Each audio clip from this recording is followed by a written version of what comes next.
Warrant proceeding against the same mayor was filed this morning with the Regional Trial Court in Manila as required under the rules of court.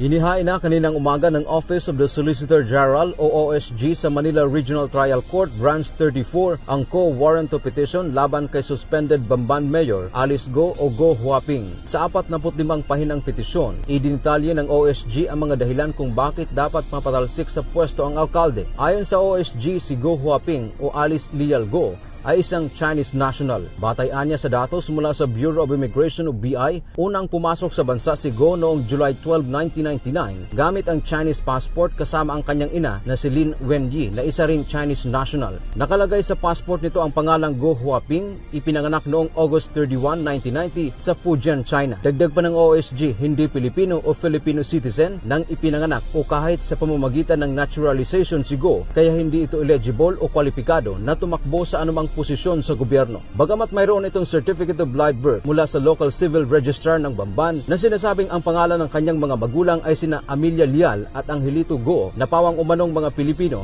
sa dokumento na nakuha ng OSG mula sa Philippine Statistics Authority o PSA, ang mga nasabing magulang ni Go ay wala sa kanilang record. Dagdag pa ng OSG, nakagawa si Go ng serious dishonesty na ground o sapat na dahilan para maalis siya sa pwesto. Kabilang narito ang paulit-ulit niyang pagsisinungaling sa pagsasabing siya ay Pilipino sa mga public document tulad ng kanyang Filipino passport, voters registration record at certificate of candidacy o COC nang tumakbo siya sa Bamban noong 2022 elections. Gayon din ang hindi nito pagsasabi ng katotohanan sa pagdinig ng Senado kahit na siya ay under oath. Kaya naman sa huli, hiniling ng Solicitor General sa Korte na bukod sa pagpapawalang bisa sa proklamasyon ni Go na nanalong alkalde sa Bamban noong May 10, 2022, nais din ng SOLJE na alisin ito sa pwesto. Walang tugon ang abogado ni Go sa hiling na makapanayam ng UNTV News upang makuha ang kanyang panig sa isyu. Samantala, nagpasalamat naman ang OSG sa Senado dahil sa kanilang findings na nakatulong anya para sa paghahain nila ng isang pulidong kaso.